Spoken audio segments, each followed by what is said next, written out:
The knock came just after dark, that soft kind that doesn't mean danger yet, but still makes your heart skip. Clara Hensley froze beside the stove, listening. Out here, nobody visited after sundown unless it was need or trouble. The wind howled through the cracks of the old barn she called home, and she thought maybe it was just the wood shifting again. Then it came again, 2 knocks, steady this time. She grabbed her shawl and went to the door. "Who's there?" she called, her voice stronger than she felt. "It's just me, ma'am," the man's voice answered, deep and roughened by the road. "My little girl's freezing. We don't mean no harm. Just need a dry spot till morning." Clara hesitated. She'd heard that before, just one night. That was how trouble always started. Her daddy used to say, "The road brings you more stories than peace."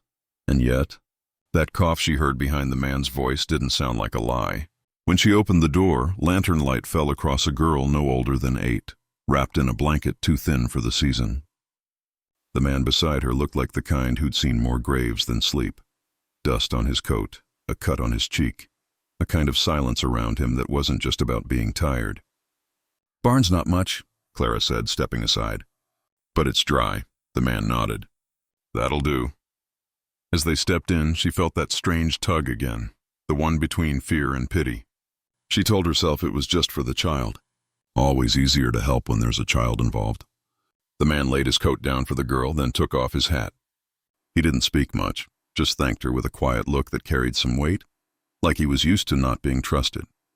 Clara busied herself with the kettle, pretending she wasn't watching him.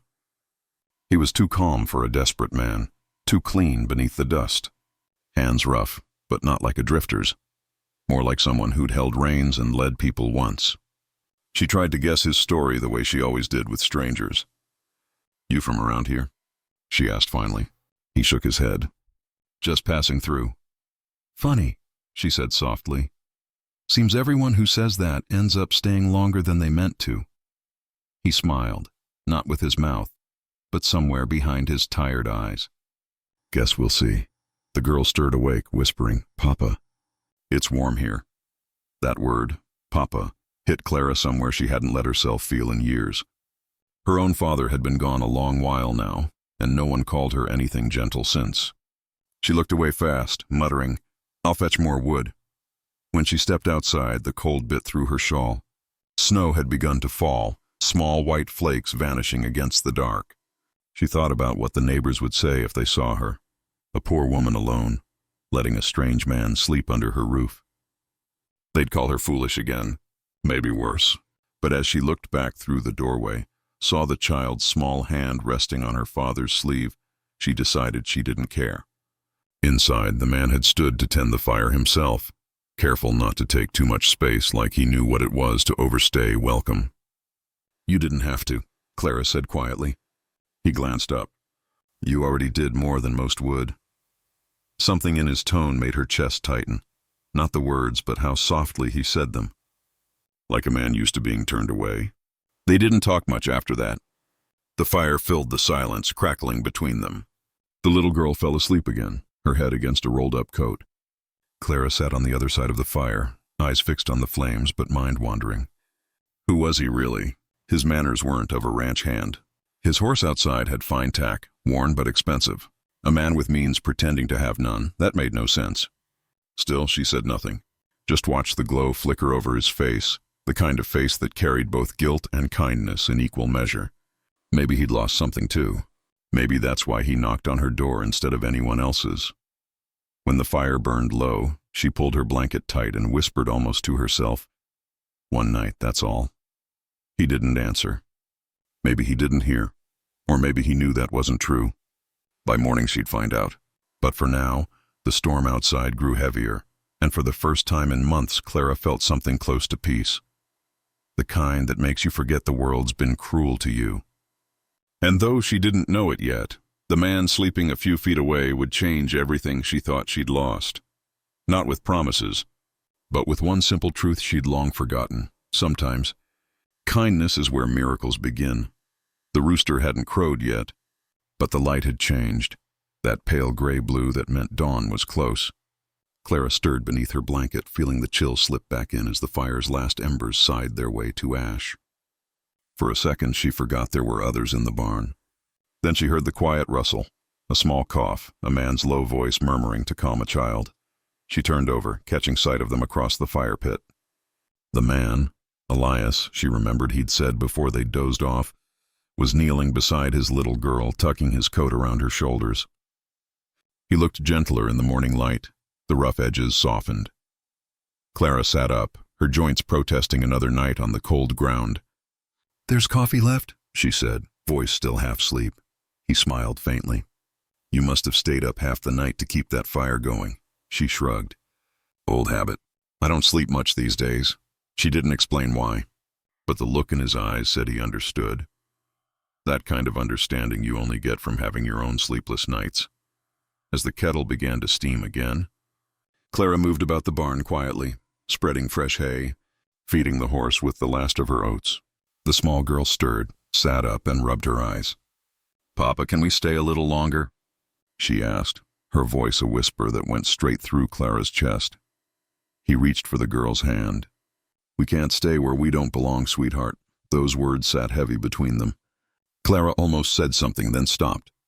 Maybe she knew too well what it felt like, not belonging anywhere anymore. "You too hungry?" she asked instead, forcing some brightness into her tone. He hesitated, then nodded. "If you've got enough to spare," she smiled crookedly. "Never had enough. Doesn't stop me from sharing it." He chuckled under his breath, that quiet, grateful sound that carried warmth even through the cold.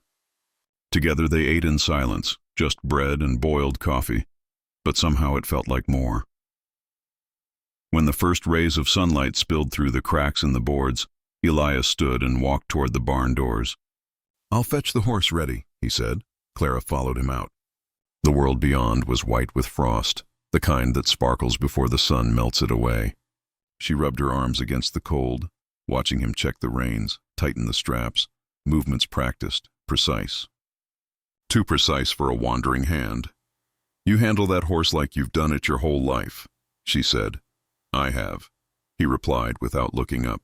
"Been working cattle since I could stand. Spent years thinking that's all I was made for." There was something in his voice, that quiet weariness of a man who'd carried more than he let anyone see. "Your girl?" Clara said softly. "She's lucky to have you." He looked at her then. Really looked, eyes gray with some unspoken memory. "I'd say I'm the lucky one." She held his gaze, felt the truth in it, and quickly turned away, embarrassed by how her heart reacted to something so simple. Then the sound of hooves came from beyond the hill, a small group of riders heading down the road. Elias tensed immediately, Clara noticed. "Friends of yours?" He shook his head. "No, just the kind that travel too loud for good reason." When they passed, their eyes caught his for a moment. One man tipped his hat respectfully, too respectfully for a stranger. And then Clara saw it. Recognition. The riders knew him. After they were gone, she turned to him. "They looked like they knew who you were." He didn't answer right away, just tightened the strap on his saddle and said quietly, "Maybe they did."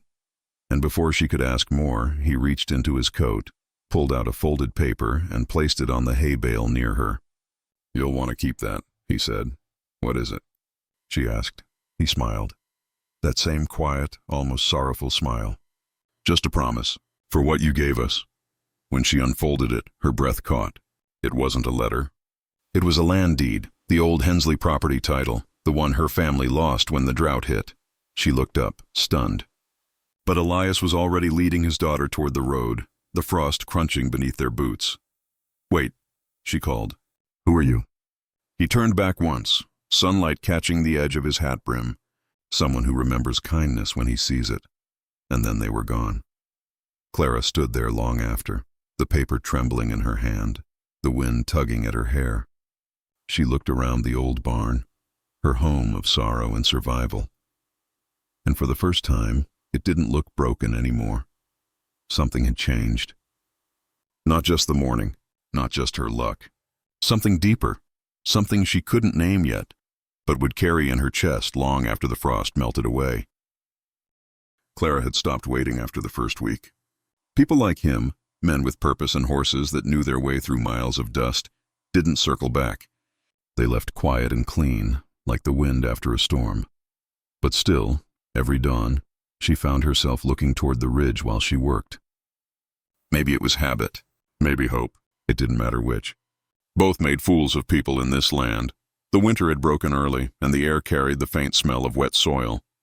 Clara's hands were raw from mending the barn roof, her dress speckled with sawdust. She didn't own much, but after Elias and his daughter left, she'd started fixing what was broken. Not just the roof, but everything. The place had been falling apart for years, but suddenly, she couldn't stand the sight of things giving up. When the sound of a wagon echoed faintly down the ridge, she thought her mind was playing tricks again. She kept hammering, pretending not to hear it. But then a small voice carried on the wind, clear, sweet, familiar. "Miss Clara." Her heart stopped. She turned and saw a little girl waving from the wagon seat, rosy-cheeked, wrapped in a blue shawl that looked too fine for the road. Behind her, holding the reins, was the man Clara had told herself she'd forgotten, Elias Grant. He looked different this time. The weariness in his shoulders was gone, replaced by something steady, a quiet ease that made him look younger somehow. He reined the horse to a stop and called out, "You patch roofs better than most men I've hired." Clara didn't smile right away. She didn't trust her face to hide the relief that nearly escaped his laughter. "You must have run out of places to stay if you're back here," she said, voice dry as the prairie wind. He chuckled. "Maybe I just missed your coffee." Rosie jumped down from the wagon before he could stop her, running toward Clara with a small parcel in hand. "Papa said this was yours." Clara crouched to catch the child's hug before realizing how natural it felt. She opened the parcel carefully. Inside was a warm shawl, a tin of coffee, and a folded note. The handwriting was rough but careful, for the one who lit the first lamp. Her throat tightened. She didn't trust her voice, so she just said, "You didn't have to do this." Elias stepped closer, the kind of man who always seemed to know when words were better kept short. "Maybe I wanted to." They stood there for a moment, the wind picking up around them, scattering bits of hay and dust through the air. Clara finally motioned toward the barn. "You can tie the horse inside." "There's room again. I fixed the stall." He followed her in, glancing around at the neatness she'd worked into the place. "Looks different," he said quietly. "Feels different, too." "I just stopped letting it fall apart," she replied. He nodded slowly, as if that sentence carried more weight than she meant it to. "Sometimes that's all a man needs to do," he murmured. "Stop letting things fall apart." Rosie wandered around, curious about everything. Clara poured water into a tin cup for her, then glanced at Elias. "You never told me who you really were." He smiled faintly. "I didn't lie. I was just someone on the road that night, but I reckon the road led me back. You found your doctor then?" she asked softly. He nodded. "Rosie's better now." "Thanks to you." Clara didn't know what to say to that. It wasn't just gratitude in his tone. There was something deeper there. Something she wasn't sure she wanted to name. They worked side by side through the afternoon, fixing a fence post, brushing the horse, sharing quiet that didn't feel empty anymore. When she offered him supper, he didn't refuse. As dusk fell, the light softened through the cracks of the barn walls, painting the air gold. Rosie giggled nearby as Elias sat at the small table mending one of her tools. Clara watched his hands, steady, careful, deliberate. "You still think you're just passing through?" she asked. He looked up at her, half smiling. "Guess that depends if I've worn out my welcome." She met his eyes. "Not yet." The quiet between them stretched, warm and full. Outside, the wind rustled the dry grass. Inside, the lamp burned steady. Clara didn't realize until later that the barn didn't feel like a shelter anymore. It felt like something else entirely. The start of a home, maybe. Or just the place where the lost finally found each other again. Either way, she didn't look toward the ridge that night. She didn't need to. He was already here. It started with whispers, the kind that crawl through town like smoke. By the time Clara came down to trade for flour, the stares had already settled on her like dust. Two women by the mercantile stopped talking when she walked by. One of them smiled too sweetly. "Heard Mr. Grant's been spending plenty of time at that old barn," she said loud enough for half the street to hear. Clara didn't flinch. She just kept walking, though the words followed her like spurs dragging on wood. She'd been called worse in her life. Poor, stubborn, fool. But somehow this felt heavier. Because this time, she had something worth losing. When she got home, Elias was mending a fence rail, sleeves rolled, sawdust in his hair. He looked up, smiled like nothing in the world could rattle him. "Town treating you kind today?" She dropped the flour sack a little harder than she meant to. "You know how they are. Someone's got to give them something to talk about." He leaned the hammer against the post. "They're talking about us." "Then maybe you ought to stop giving them a reason," she shot back. It came out sharper than she wanted. He didn't answer, just nodded once, eyes calm but hurt flickering behind them. Silence filled the yard, broken only by the creak of the windmill turning slow. Clara sighed, hating herself for the edge in her voice. "I didn't mean—" "Yeah," he said quietly. "You did." He turned toward the barn, and she watched his back as he went. It was strange how distance could grow so fast, not in miles but in silence. That night she couldn't eat, couldn't sleep. Every word she'd heard in town kept circling in her mind like vultures. He's too rich for her. She's only after what's his. She caught him in a weak moment. She sat by the lantern until the flame burned low, the light trembling like her thoughts. Then she heard the sound of boots outside. Heavy, deliberate steps. Elias came in, dust still on his coat. "I went to town," he said simply. Her heart tightened. "Why?" He took off his hat, set it on the table. "To settle it." "Elias." He held up a hand. "No, you need to know." "I told them what you did for me and Rosie that night." "Told them how you opened your door when no one else would. And I told them if kindness makes folks suspicious now, maybe this town's got bigger problems than gossip." Clara's mouth went dry. She pictured him standing there in front of everyone, the calm, steady man she'd come to rely on, raising his voice in her defense. "You shouldn't have done that," she whispered. "I had to." His voice softened. "You think I'd let them drag your name through the dirt while I stood by?" She looked away, blinking fast. The lantern light caught the edge of his jaw, the quiet strength in his eyes. She wanted to be angry. It would have been easier than feeling this full, this raw. But anger couldn't find a place to land. Outside, the night wind rose, brushing against the barn walls. For a long while, neither spoke. Then he said, low and steady, "I asked you once if I'd worn out my welcome." "Maybe I should ask again." She met his gaze, and for once there was no pride left in her voice. "You know the answer." He nodded, then stepped closer, not enough to touch, just enough for her to feel the warmth that came with him. "Then let the town talk," he murmured. "We've both lived through worse." A faint smile touched her lips. "You have a way of making trouble sound almost noble." "Only when it's worth it," he said, and the quiet that followed felt different this time. No anger, no doubt, just two people who'd chosen each other, no matter what names the world gave them. Later, as he left to bank the fire, Clara stood at the doorway, lantern in hand. The light flickered across the yard, catching his figure against the wind. She thought of all the years she'd hidden her heart away, all the times she'd chosen silence over trust. But not tonight. "Elias?" she called softly. He turned, eyes catching the light. "You were right," she said. "We've both lived through worse." He smiled, that quiet, knowing smile. And for the first time, she felt the town's noise fade to nothing. The wind carried only one sound now, the steady rhythm of two lives finally walking the same path, no matter who watched. Spring had a way of sneaking up on Dust Hollow, soft, quiet, almost apologetic. One morning, Clara stepped out and realized the air no longer bit her skin. The frost had melted into the earth and the field smelled like life again. The world was changing, and so was she. The barn stood straighter now, patched and painted, the roof no longer leaking.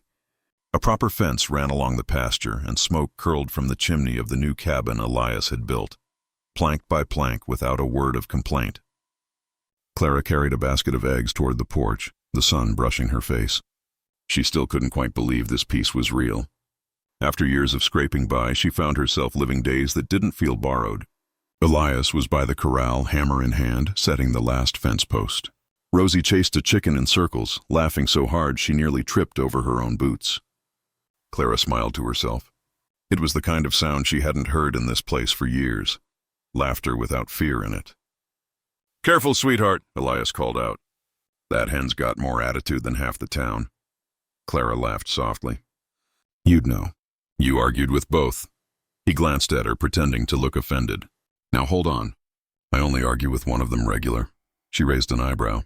"And which one's winning?" He grinned, tapping the fence post. still counting the rounds.